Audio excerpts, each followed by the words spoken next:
Hi. I feel that a star has a responsibility to his public to bring the public into his life. A Hollywood star refused the leading role in 3 films that became classics. Each time, the same actor got the roles he refused and became a legend. Another Olympic champion chose cheap films instead of serious roles for 30 years. A third star believed he was making masterpieces while making films so bad that they are still ridiculed to this day. These are not small mistakes. Leave a comment number 1 and join us in looking back at the career-ending disasters of men who could not see what others could see. Their stories prove that in Hollywood, stupidity sometimes brings greater benefits than you think. Johnny Weissmuller, a swimming legend, stunned the world in 1922 when he swam 100 meters in 58.6 seconds, becoming the first person to break the 1-minute barrier. He won 5 Olympic gold medals and broke 67 world records. However, when MGM invited him to act in films, he didn't realize the trap. He became a star thanks to his role as Tarzan in 1932, but because he couldn't read the full scripts, he was only given simple roles. For 16 years, he played the Jungle Man in 12 films.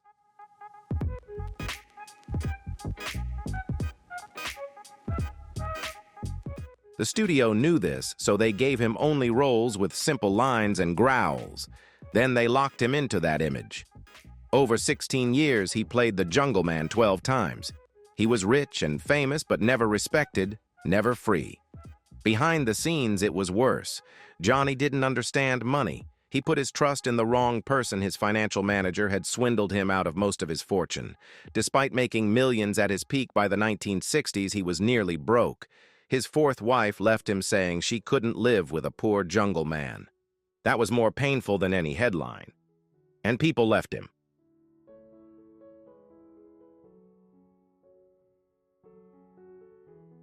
The greatest tragedy came in 1962 when his daughter Heidi was killed in a car accident while pregnant.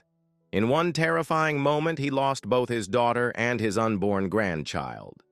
After that, he was never the same again. There was a strange moment that reflected the irony of his life. In the late 1950s, while visiting Cuba, rebels stopped his car and pointed guns at him. Johnny had nothing to lose, only one thing left. He stood up, opened his mouth, and shouted the legendary Tarzan sound. The soldiers froze, then slowly lowered their guns. They recognized the sound from their childhood and let him go.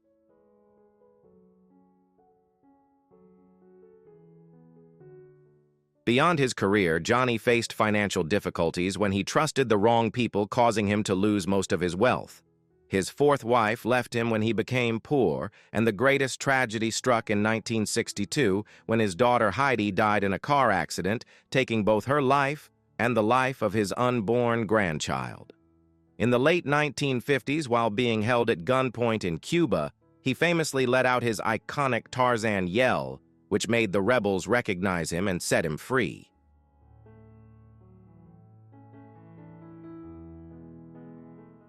But it was The Girl Can't Help It in 1956 that cemented her legend. Although the film was designed to celebrate Jayne's sensual beauty, it inadvertently became one of the most iconic rock and roll films of all time. This was followed by Promises, Promises in 1963, where she shocked America by becoming the first mainstream Hollywood actress in the sound era to appear completely nude on screen. 3 nude scenes. 59 seconds of film, and they didn't just appear once.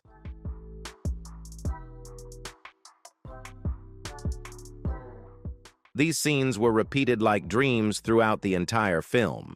People thought she was just a lucky blonde girl, but Jayne Mansfield was playing a role. She once claimed her IQ was a 163, a genius level. She was fluent in 5 languages: English, French, Spanish, German, and Italian. These weren't just lines she memorized. She used them in real life while touring and giving interviews across Europe and South America. But Hollywood didn't want a genius in a tight dress. They wanted a dumb blonde. So that's what she became.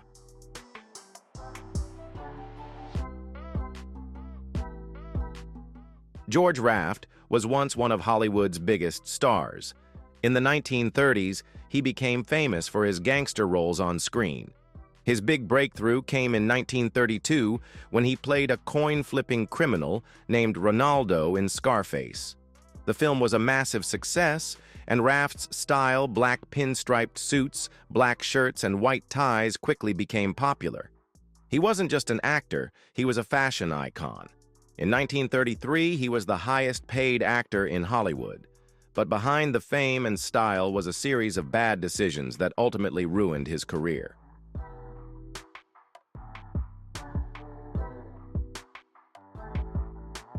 The biggest shock wasn't how he played criminals, but the number of legendary roles he turned down. The first blow came in 1941, when Raft was offered the lead role in High Sierra. However, he didn't like the character because he ultimately had to die, so he turned it down. The role went to Humphrey Bogart, and it marked a turning point in Bogart's career. Before that, Bogart had only appeared in B-movies. After High Sierra, he became a household name. Ironically, Raft had once saved Bogart's life during a film shoot when a speeding truck nearly ran over him, but Raft pulled him to safety. Yet a few years later, Raft handed the role that had saved his life over to Bogart simply because he didn't want a character that ended in death.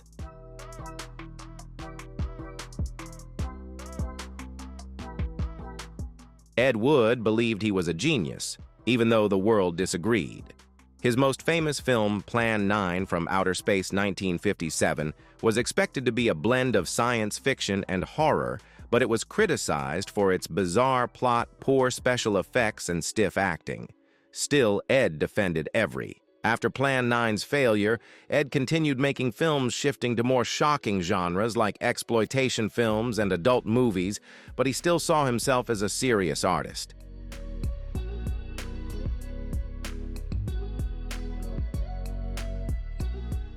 Despite his career fading, Ed continued to struggle with alcoholism and made films that no one watched. In December 1978, he died of a heart attack at just 54, and most people had forgotten him. However, in 1980, a book labeled him as the worst director of all time, which did not harm his legacy, but instead brought him back into the spotlight.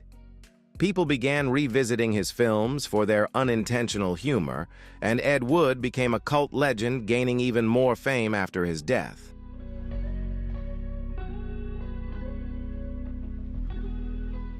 In 1932, Clarence Buster, Crabbe, made a dramatic victory in swimming history when he won the gold medal in the 400-meter freestyle by a mere 1/10 of a second, beating the world record held by Frenchman Jean Tarus. His final time was 4 minutes 48.4 seconds, an Olympic record.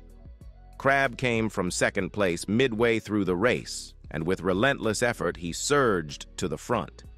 America cheered him on, and Hollywood took notice. This victory changed everything. Crabbe quickly became a star. In the following years, he became the face of Flash Gordon in 1936 and appeared in films like Buck Rogers and Tarzan. He was the only actor to play all three heroic characters in the famous 1930s serials. In the world of serial films, he was king.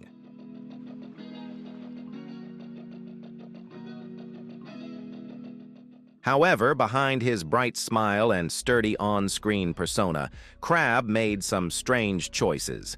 Instead of pursuing serious roles or expanding his acting range, he opted for cheap, familiar action films. He wasn't looking for ambition, just safety. Then in 1952, the opportunity to change his career came with High Noon, a classic Western, a chance to star in a serious, meaningful film.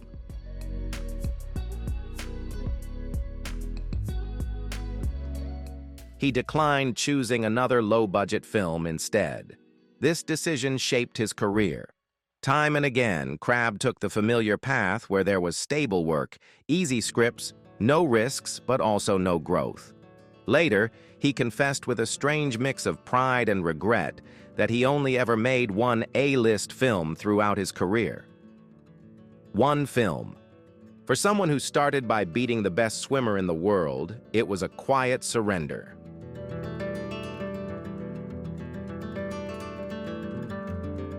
Frank Fay once had it all. In the 1920s, he was the highest-paid performer in vaudeville, earning $17,500 per week, and was called the first real stand-up comic. He didn't just tell jokes, he spoke naturally as if having a conversation with the audience. This style inspired legends like Jack Benny. Studios loved him, and Warner Brothers gave him major roles while on Broadway he starred in Harvey in 1944. However, it didn't last long. Fay's personal life was another story. He had a scandalous marriage to actress Barbara Stanwyck filled with violence and cruelty.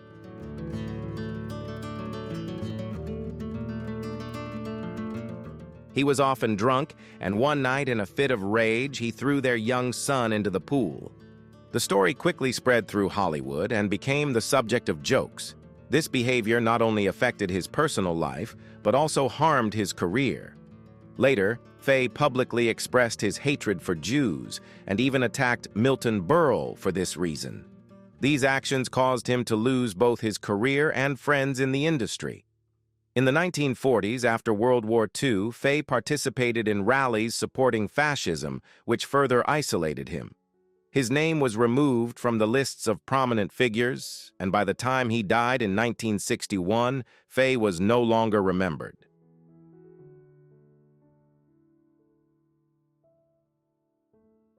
William Frawley, famous for his role as Fred Mertz in I Love Lucy, had a life full of ups and downs. Despite appearing in over 100 films, his acting career began to decline when he took on the role of Fred at the age of 64. However, I Love Lucy became a hugely successful sitcom, forever linking his name to the show. Along with this success, Frawley struggled with severe alcoholism. Although CBS had lost faith in him, Lucille Ball and Desi Arnaz gave him one final chance, requesting that he not show up late or drunk. Frawley didn't disappoint them, but his relationship with Vivian Vance, who played his wife Ethel, was fraught with tension.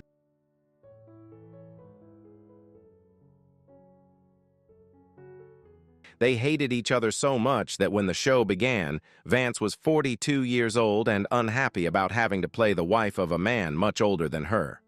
She mocked the situation, and Frawley retaliated by adding mean-spirited jokes into the script. Their relationship grew increasingly tense, and Frawley even publicly criticized Vance during a dinner. However, Frawley's personal life continued to spiral due to his alcoholism and bad temper, which left him with almost no job opportunities.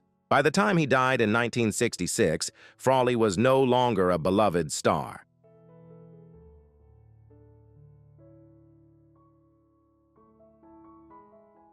Tony Curtis, born Bernard Schwartz, was a shining star in the American film industry during the 1950s.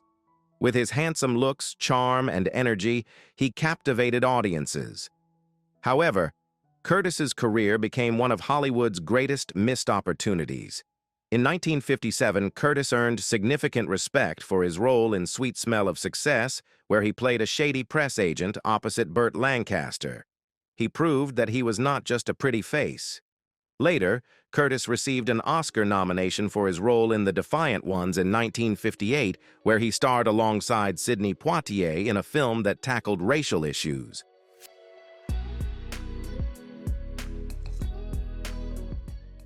Curtis then starred in Some Like It Hot in 1959, a classic comedy where he starred alongside Marilyn Monroe and Jack Lemmon. The film became one of the greatest comedies of all time. However, instead of continuing to build on his success and growing his career, Curtis chose weak and lackluster scripts. He turned down serious roles and didn't push himself to take on new challenges. His career began to decline by the mid-1960s. Although he took on a different role in The Boston Strangler in 1968, a performance that was praised as the best of his career, it also felt like the end of his career. Curtis never managed to build sustainable success from those steps, and instead faded into obscurity within the film industry.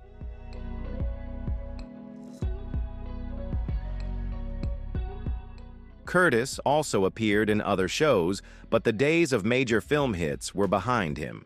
He once stood alongside Burt Lancaster, but now he was relegated to being a guest star. What's truly tragic is not just how Curtis's career faded, but how it faded. He had the talent, the range, and even received critical acclaim. However, he failed to protect his legacy. He didn't understand which roles made him special. Instead of building on his success, he let it slip away.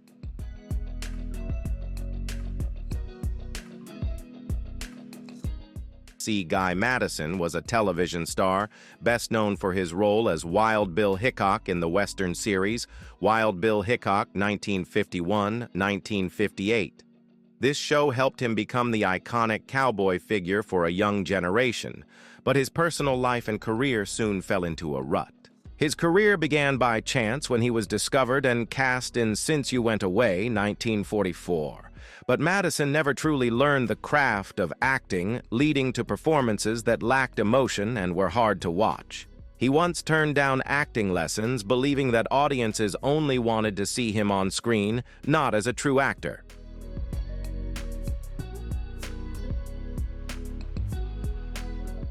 Madison's personal life also faced struggles as he married actress Gail Russell, who battled severe alcohol addiction, leading to the breakdown of their marriage. He then quickly remarried Sheila Connolly, but poor financial decisions, such as purchasing a farm, led him into financial ruin.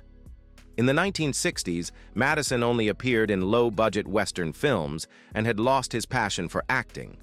In his later years, he suffered from emphysema due to smoking and passed away on February 6, 1996, at the age of 74 in Palm Springs, California.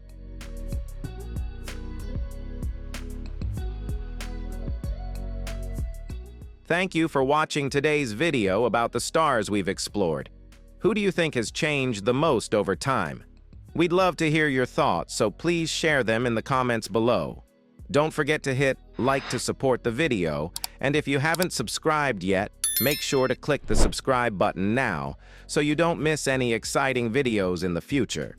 See you in the next video, where we'll continue to dive into more fascinating and captivating stories from the world of celebrities.